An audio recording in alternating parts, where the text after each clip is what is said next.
Fala aí, pessoal, tudo bem? É um grande prazer estar aqui falando com vocês. Meu nome é Celso, estou aqui para falar com vocês espanhol no Enem, direto aqui para H Plus Medicina.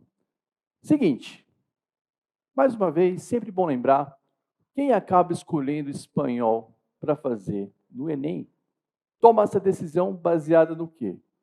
Um certo antagonismo, uma dificuldade que enfrenta com o inglês, e entre as opções, espanhol e inglês, claro, o espanhol é uma língua próxima ao português, eu acho que a prova vai ser mais fácil. Então, temos um problema aí. Sim, o espanhol é próximo ao português. O espanhol e o português compartilham a mesma origem, a língua latina. Então, tem um vocabulário mais familiar. Sim, tudo isso é verdade. Porém, não é uma prova fácil. Tá? Hoje, o que a gente vai fazer? A gente vai fazer algumas questões, eu fiz uma seleção de 3 questões aqui, dos últimos exames, tá? Questões recentes, sobre cartoons e anúncios. Normalmente o pessoal acaba se perdendo um pouco aqui, por quê? Não é porque não entende o cartoon, não é porque não entende o anúncio. A dificuldade aqui é em fazer a prova do Enem. Então, quando for fazer a prova do Enem, eu tenho uma sugestão, uma recomendação de abordagem de prova que eu vou colocar aqui para vocês. Então, vamos lá. Abordagem de prova. Primeira coisa que eu quero que vocês prestem atenção quando eu for fazer uma prova de linguagens no Enem, é o seguinte: a resposta está ali no conteúdo apresentado. Provas de história, geografia, física e tudo mais, são provas que fazem uma checagem de conteúdo e interpretação. A prova de linguagens, na sua maioria das vezes, é apenas uma prova de checagem de interpretação. Tá? Então, onde é que está a dificuldade dessas questões de interpretação? Primeira delas, você não sabe como funciona a prova do Enem. E como é que funciona a prova do Enem? O Enem faz uso da estatística do TRI, Teoria de Resposta ao Item. Mas o que isso quer dizer?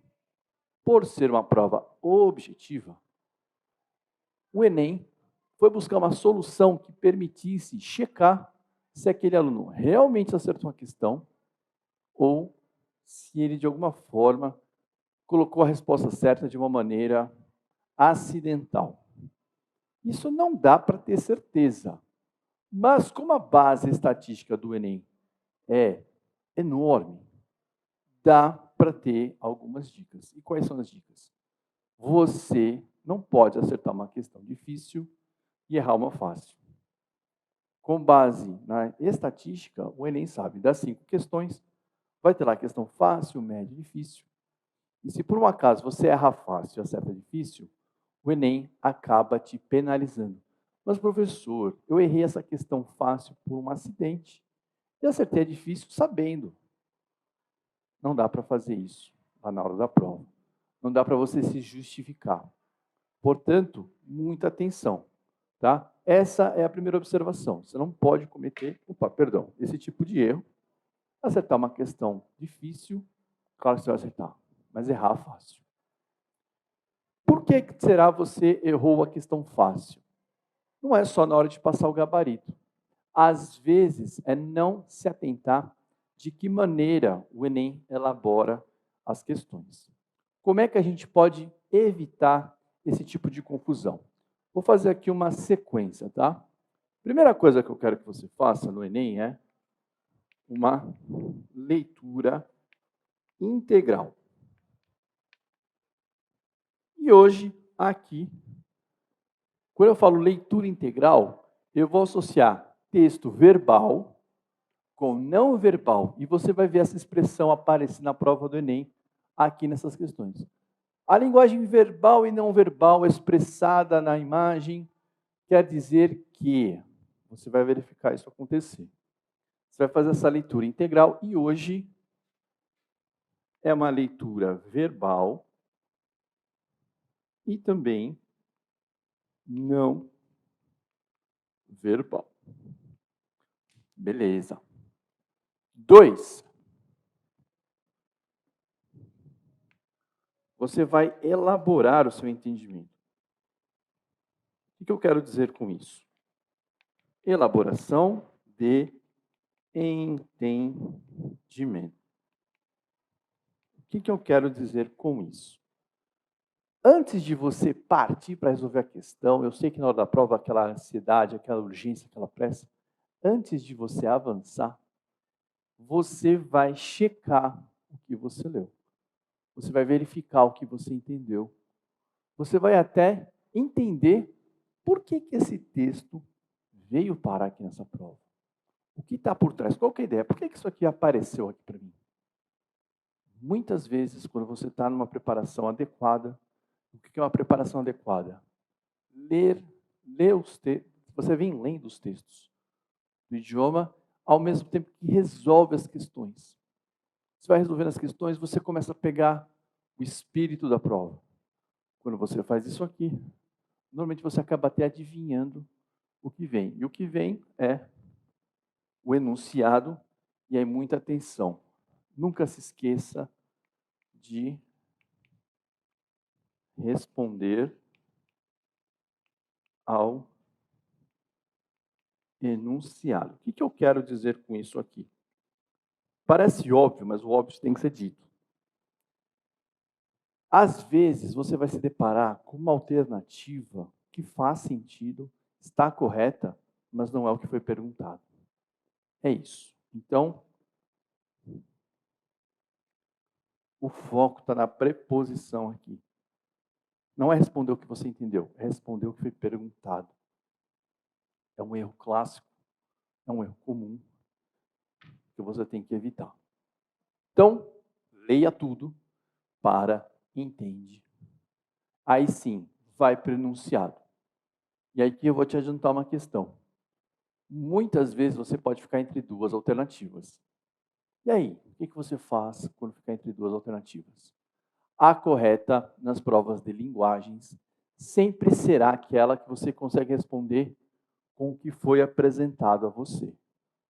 Leitura integral do texto. Aquilo que foi apresentado é a sua resposta correta. Dito isso, mãos à obra. Eu selecionei 3 questões aqui, 3 questões recentes. Vou projetar aqui para você e a gente vai fazer junto a resolução. Olha só, nessa primeira questão que a gente tem aqui, eu tenho aqui um cartaz, tá? Esse cartaz está cortado, tá bom, pessoal? Por quê? É para você ter a possibilidade de enxergar ele de uma maneira legível, tá? Então, eu quero que você entenda sempre, quando você se deparar, você vai fazer a leitura verbal do texto, mas também não verbal. Eu vou ler com você aqui, tá? Pronúncia não é o meu objetivo aqui, tá? Poderia aqui exibir os meus dotes, né? Mas não é o objetivo na prova do Enem. O objetivo aqui é entendimento do texto. Então, eu vou ler com vocês, não vou ler no espanhol, uma coisinha ou outra eu vou ler aqui, mas é só mais para você saber onde eu estou. Então, pensa aí no relógio, o primeiro quadradinho aí, vamos seguir a ordem do relógio, tá? Primeiro quadrante no alto, à direita. Primeiro quadrante no alto, à direita. Maternar, já inventou uma palavra, né? Já inventou um verbo, maternar, de maternidade. Ou seja, ser mãe, né? Maternar nunca ha sido fácil. É agotador e desgastante. O cierre de escolas e guarderías por Covid-19 incrementou o trabalho. Vamos entender. Ser mãe já é um trabalho pesado. O Covid-19 só piorou. A criança que antes ia para a escola, ficou em casa, a mãe passou a desempenhar 3, 4 papéis.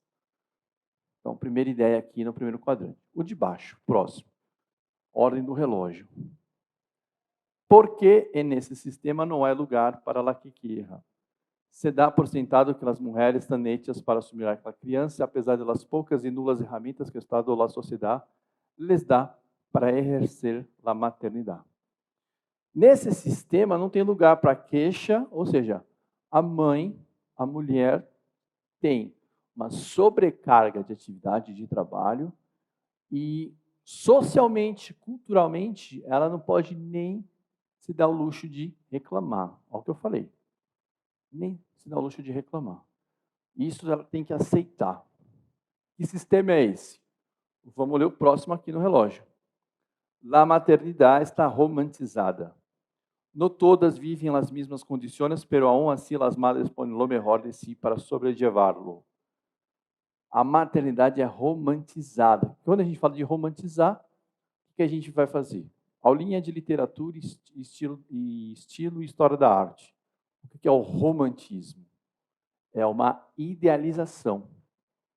E, de certa forma, essa é a idealização que ela, para levantar, para ressaltar algumas qualidades, esconde alguns problemas, alguns defeitos.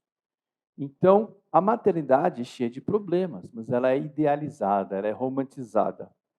Nem todas as mães vivem nas mesmas condições, mas ainda assim as mães colocam o melhor de si para sobrellevar-lo, para seguir adiante. Antes de virar a página, você vê o quê?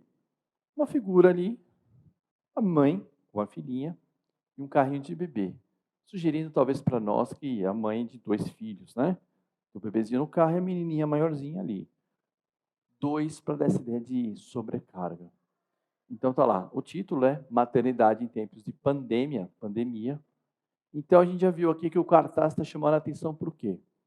Pô, a sobrecarga sobre as mães já é grande por natureza. Já é grande natureza por quê? É a mulher quem tem a gestação. É a mulher quem amamenta. Então, já tem uma diferença aí. Já tem uma segunda diferença, sociocultural. Joga todo o peso, ó, ser mãe é padecer no paraíso, aquela história toda. E tem uma terceira aqui. Com a pandemia, a coisa ficou mais sobrecarregada. Aí eu vou virar a página com você aqui, porque não cabia o quadro inteiro. Então eu viro a página aqui, está assim, ó. Para maternar, se necessita uma tribo. Bonito isso, né? A criança não deveria viver-se em soledade. Isso aqui é muito legal, porque isso aqui é uma ideia que existe aqui na cultura da América Latina, antes da América Latina ser América Latina. É uma cultura nativa, tá? Tanto aqui nas tribos originárias do Brasil, tanto nos povos nativos indígenas, mesmo civilizados. As crianças não tinha essa coisa de pai e mãe. Tinha pai e mãe, mas toda a tribo era responsável pela criação daquelas crianças. Eram crianças da tribo. Então, resgatou um valor nativo, originário, e trouxe para cá. Para maternar, você necessita uma tribo. E aí, por quê? Qual que é a ideia? Por que isso aqui está aqui? Para tirar esse peso dessa mãe, né?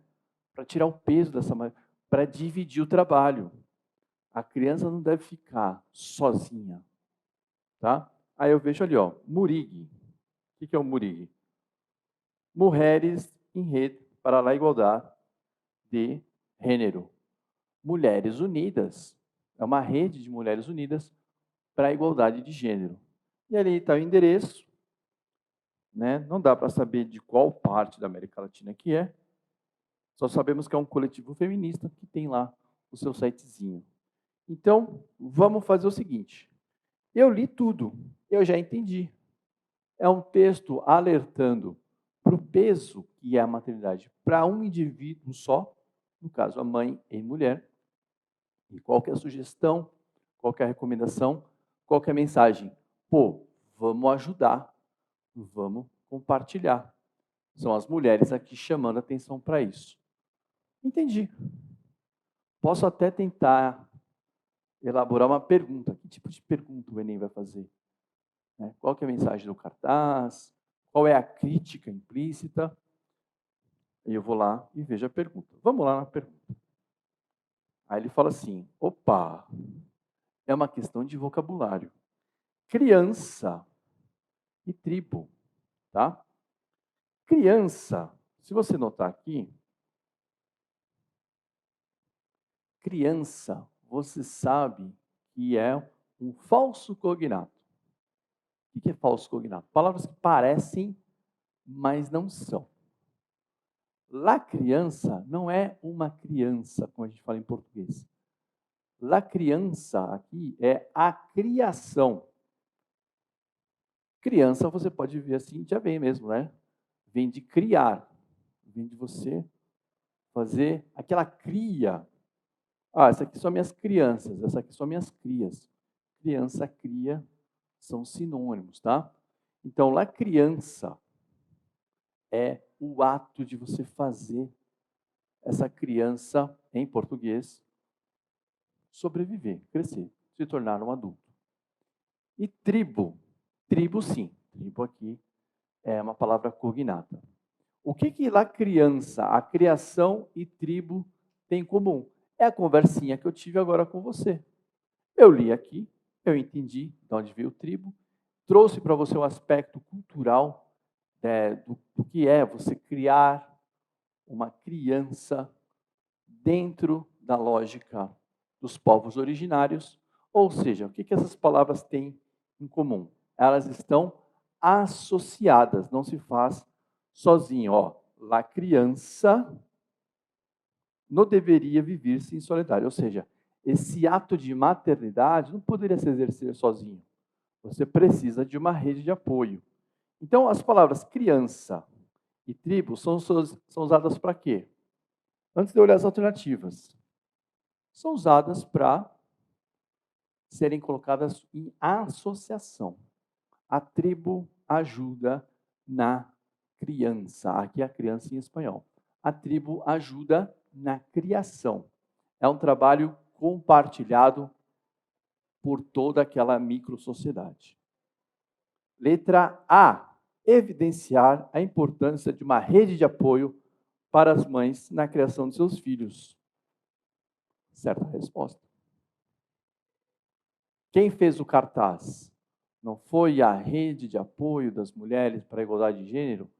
Está chamando para isso.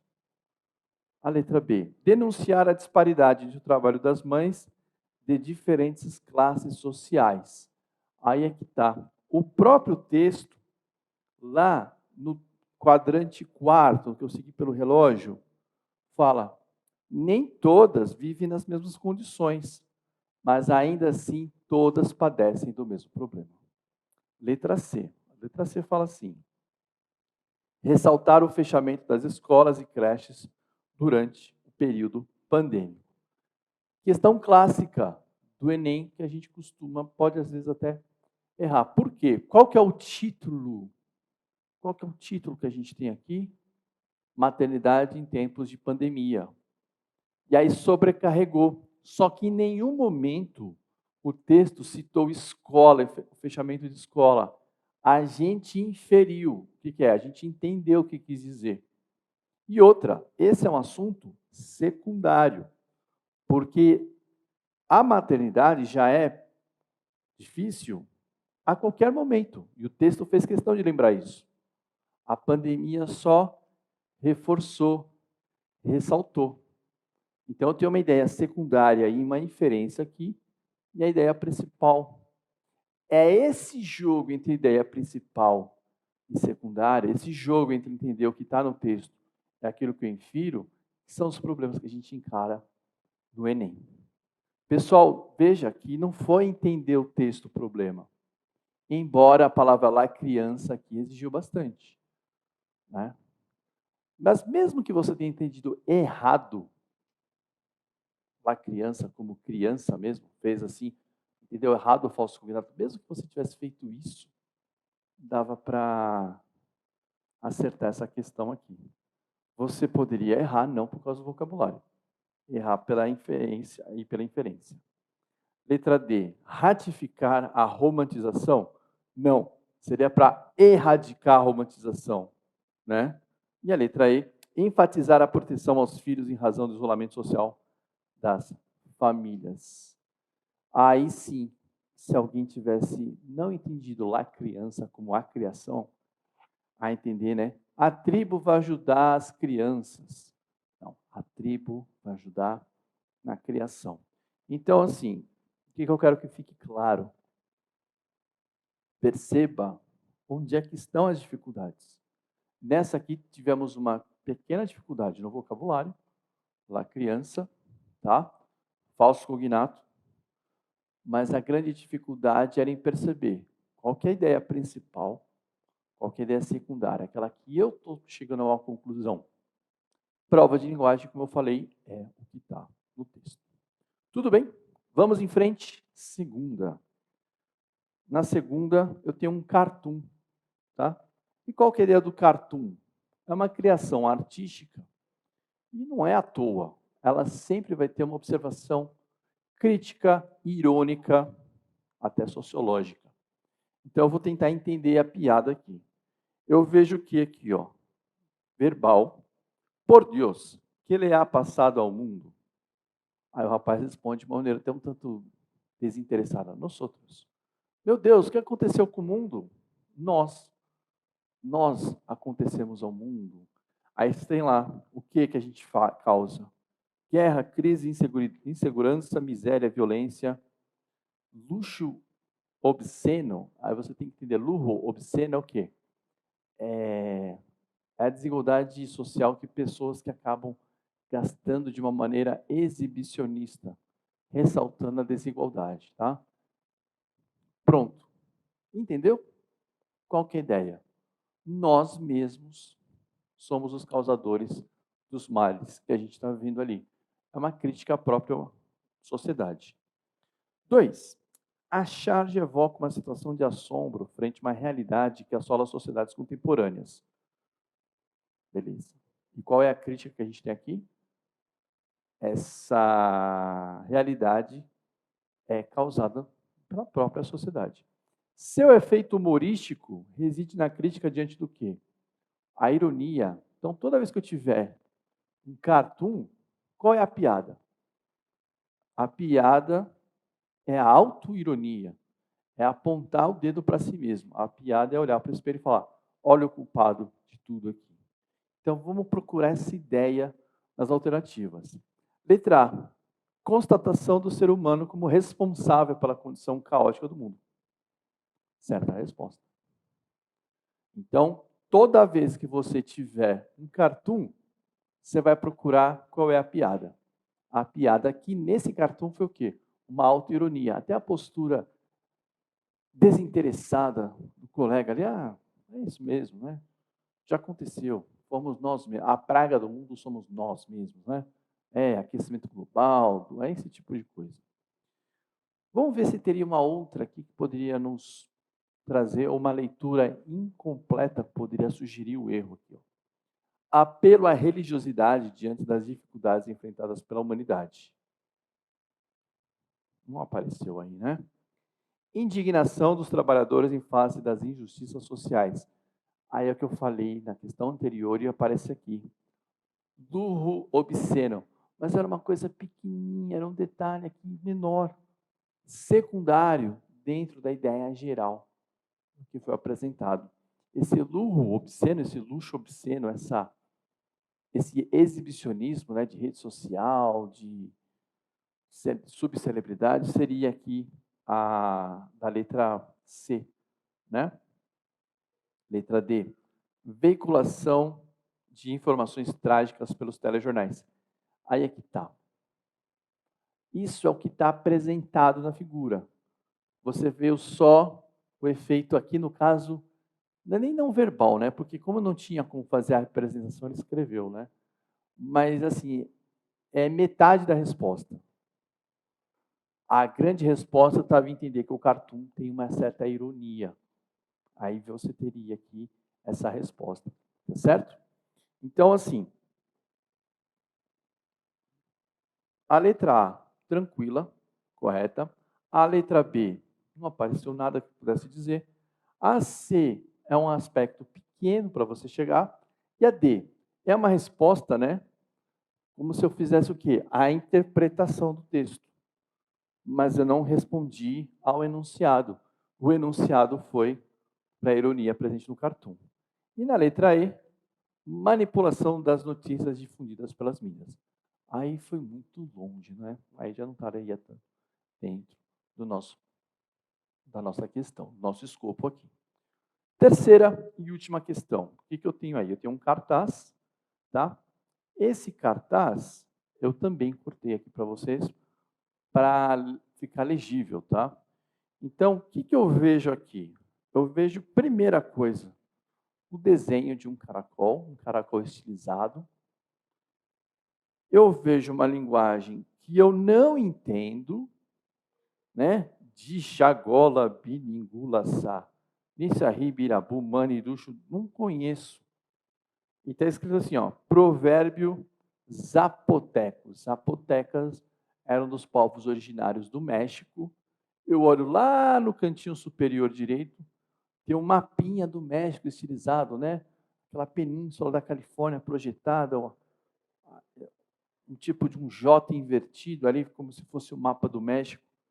Então já sei que é um povo originário ali da região do México. E esse desenho me sugere isso aí, tá? Ou seja, não é para eu entender mesmo esse provérbio. E aí ele fala assim para mim: você não está conseguindo ver aí, então eu viro a página para a gente ver no detalhe. Ele fala assim, ó, las línguas originárias de nuestra nación guardam gran parte da riqueza cultural. São parte viva de nuestro país. Si se hablan, são reconhecidas e todos os respeitamos. Protegemos nuestro patrimônio nacional. Ou seja, aqui eu tenho um cartaz fazendo uma campanha em defesa da manutenção, do registro e da preservação das línguas originárias, das línguas dos povos originários, no caso aqui da região do México. Lembrando que não tinha só os astecas lá, né? Tanto que eles fizeram questão de buscar aqui quem? Os zapotecas. E aí, falou um provérbio, né? Não sei qual é, não tem tradução, só o cartaz, qual foi a ideia? Mostrar para você que existe uma língua, não é uma língua comum, não é uma língua fácil. Você leu o provérbio e não entendeu absolutamente nada, porque não teve nenhuma tradução.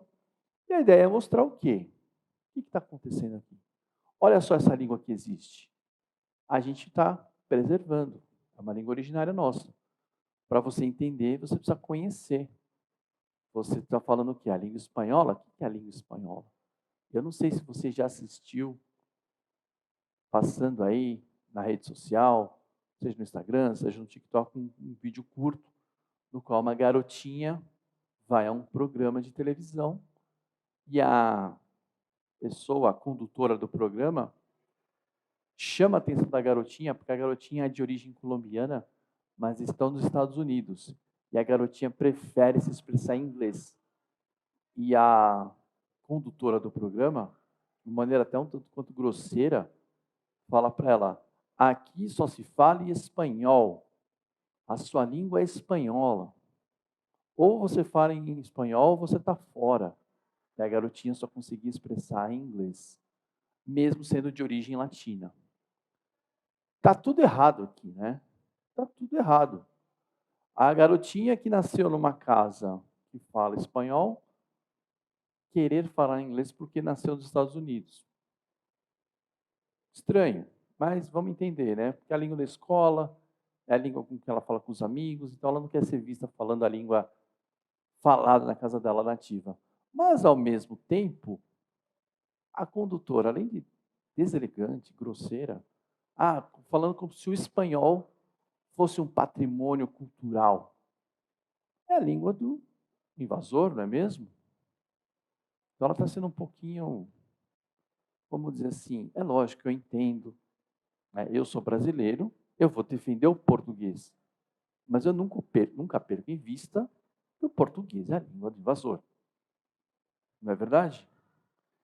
Esse tipo de coisa que eu estou falando é o tipo de discussão que aparece nas provas do Enem. Variações linguísticas, apropriações culturais, apagamentos culturais Então, esse tipo de conversa é o tipo de conversa que aparece na prova. E é o que vai aparecer aqui. Dá uma olhada. Vou ali na questão.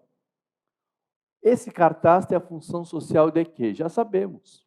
Já discutimos. Já fizemos a observação. Já fizemos aqui. De mostrar que ainda existem línguas nativas originárias e que elas devem ser preservadas porque fazem parte do patrimônio cultural de uma nação, que foi invadida e foi sobreposta pelo espanhol. Então, aquela condutora de TV, acá se habla espanhol, você não está fora de mim. Nada a ver ela fazer isso. Tá? É falta, acima de tudo, é falta de educação. Mas tudo bem. Letra A. Difundir a arte iconográfica indígena americana. Olha que coisa. Você tinha que saber o que é iconográfico. Ícone vem de imagem. Então, mas a ideia do cartaz não é difundir o desenho, é difundir que existe uma língua. Certo? Letra B. Resgatar a literatura popular produzida em linguagem zapoteca. Vou deixar essa de lado. Vou ver lá, vou analisar lá mais tarde. Letra C. Questionar o conhecimento do povo mexicano sobre as línguas ameríndias. Você sabia que... Você entendeu o que está escrito aqui? Vamos entender isso depois. Letra D. Destacar o papel dos órgãos governamentais na conservação das línguas do México. Olha só como a gente toma conta da língua. Letra E. Defender a preservação das línguas originárias, garantindo a diversidade linguística mexicana. Bom, só deu para eliminar de cara a letra A. Todas as outras têm alguma coisinha. Parece que eu vou ter que fazer aqui um campeonato entre a B, a C, a D e a E, entre essas quatro, para ver quem faz mais pontos e qual que é a resposta correta. É isso que eu vou fazer? Não, eu vou verificar qual que eu posso eliminar, qual que eu posso responder com o que está na base do texto. O que a gente já fez? A gente já entendeu o cartaz. O cartaz está fazendo o quê? Olha a variedade linguística que a gente tem e olha o nosso trabalho na preservação. É isso. Então, letra B. Resgatar a literatura popular produzida em língua zapoteca. O que está errado aqui? Literatura. Trouxe o provérbio? Trouxe. Você entendeu? Não. Explicou? Também não. Então, a função aqui não é... O cartaz não está querendo resgatar. O cartaz está chamando a atenção para... Olha, a gente preserva. Você não sabe, né? Se você quiser, você se matricula numa aula de zapoteco e a gente te explica. Não é a função do cartaz resgatar. A função do cartaz é alertar, chamar a atenção. Olha, presta atenção. Existem outras línguas. Vamos preservar. B, está fora. C, questionar o conhecimento do povo mexicano sobre as línguas ameríndias. Você sabia? Quero ver se você sabe. Não. O cartaz parte do princípio que você não sabe. E está chamando a sua atenção para que você não sabe, mas que o governo faz a preservação. Ah, então a letra D está certa. Destacar. É para destacar o papel dos órgãos governamentais. Não, ele não está chamando a atenção para o agente. Está chamando a atenção para o paciente, para quem recebe a ação. Que é a letra E, defender a preservação das línguas originárias, garantindo a diversidade linguística mexicana. Lembra que eu falei da diversidade, que é importante? Esse é um assunto chave para as provas de linguagem aqui do Enem. Tudo bem? Vamos fechar então. O que a gente percebeu aqui? Quando se trata de cartoons e anúncios, o que é importante? Se é um cartoon, se é um desenho, se é ali uma tirinha, tem o fator do humor, da ironia, eu tenho que entender a piada. E do anúncio, eu tenho que prestar atenção.